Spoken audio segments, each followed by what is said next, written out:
یہ اس لیے تو اقبال نے کہا تھا، یہ کہہ رہا ہے شور دریا سے سمندر کا سکوت، جس کا جتنا ظرف ہے وہ اتنا ہی خاموش ہے۔ اب علم نہیں ہے، شعور نہیں ہے، تمیز نہیں ہے، اخلاق سے ہم سیکھنے سے آ رہی ہیں، آداب سے آ رہی ہیں، تو لہٰذا اسی طرح کے واقعات پیش آتے ہیں۔ اب یہ جڑا والا واقعات میں جتنے اسلام کے وہاں پر ٹھیکیدار بنے ہوئے تھے، جن لوگوں نے ریاست کو بتانا تک گوارا نہیں کیا، ریاستی ذمہ داریاں خود فرد واحد نے لے لی۔ آپ خود ان کی زندگیوں میں دیکھیں کہ کتنا ان کی زندگیوں میں خود قرآن پر عمل ہے، وہ خود قرآن کو کتنا پڑھتے ہیں، وہ پیغمبر کے فرمان کو خود کتنا پڑھتے ہیں، ان کی زندگی میں قرآنی تعلیمات کتنی ہیں۔ یاد رکھیں، ہر وہ ریاست اور ہر وہ اسٹیٹ جو اسلام کے نام پر وجود میں آئی ہو، اس پر ذمہ داریاں باقی ریاستوں کی بنسبت زیادہ ہو جاتی ہیں، کیونکہ اس نے تو اسلام کے نام پر وجود میں آئی ہوئی ہے، اس پر تو اسلام کا لیبل، ایک دین متین کا لیبل لگا ہوا ہے۔ اس کے اندر تو اپنوں کے، غیروں کے حقوق کا تحفظ اور زیادہ ہونا چاہیے، غیروں کے حقوق کی بات اور زیادہ ہونا چاہیے، اور اس میں جتنے سارے کے سارے لوگ ہیں ان سب کو ذمہ داریوں کے ساتھ وہاں پر رہنا چاہیے۔ لیکن افسوس کی بات یہ ہے کہ تھوڑا سا ایسا کو مسئلہ پیش آتا ہے، ہم لوگ اسلام کا نام استعمال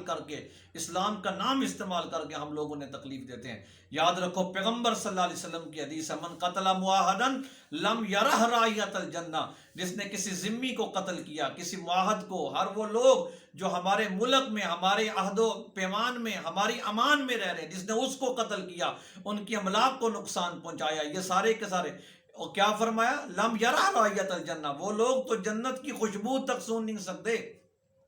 جنت میں داخلہ تو دور کی بات ہے۔ اگر کوئی ایسا مسئلہ پیش آیا ہے، کسی نے قرآن کریم کو جلایا ہے، نعوذ باللہ قرآن کریم کی بے حرمتی کی ہے، جناب نبی کریم صلی اللہ علیہ وسلم کی ذات کے بارے میں کوئی غلط بکواس کی ہے، تو آپ کیوں مشتعل ہو جاتے ہیں ڈائریکٹ؟ آپ مشتعل ہوں، یہ جذبہ ایمانی ہے تو ضروری ہے، لیکن ریاست کو بتائیں، اسٹیٹ کو بتائیں، ذمہ داری۔ آپ جب خود قانون کو ہاتھ میں لیتے ہیں تو گویا کہ آپ اس بات کا اعلان کر رہے ہیں کہ ہماری ریاست بالکل بے بس ہے، ریاست کے خلاف جو امیج ہے وہ بہت برا آپ دنیا کے سامنے پیش کر رہے ہیں۔ آپ کہہ رہے ہیں کہ میں ہی اپنے ملک کے اندر میں خود قانون ہوں،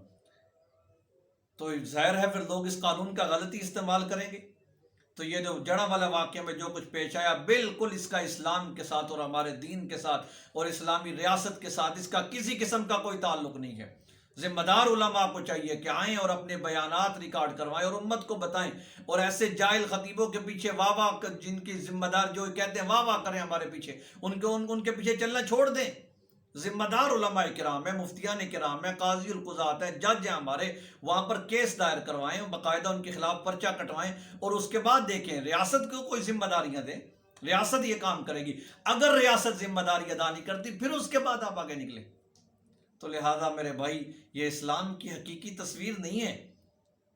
کیا دنیا کو پیغام گیا ہوگا پاکستان کا اور اسلام کا، کیا پیغام گیا ہوگا؟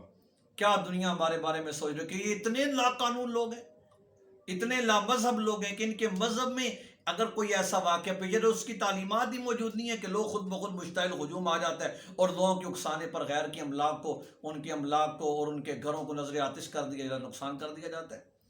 ہائے، میرے پیغمبر صلی اللہ علیہ وسلم کا دین تو وہ تھا کہ فتح مکہ کے موقع پر ایک نے اعلان کیا، الیوم یوم الملحمہ، آج بدلے کا دن ہے، خون ریزی کا، یہ سارے کا سارا۔ آپ نے فرمایا نہیں، الیوم یوم الرحمہ، آج تو رحمت کا دن ہے، اور فرمایا کہ میں وہی کہتا ہوں جو یوسف علیہ السلام نے اپنے بھائیوں سے فرمایا تھا، لا تثریب علیکم اليوم، جاؤ آج میں نے تم سب کی معاف کر دی ہے، تم سب کی کیا اسے کہتے ہیں، جتنے بھی تمہارے معاملات ہیں وہ سب ختم فرما دی۔ تو لہٰذا یہ غلط ہے، آپ نے آپ سے باہر نکلے ہیں یہ لوگ، اور یہ ان کا اسلام سے کسی قسم کا کوئی تعلق موجود نہیں ہے۔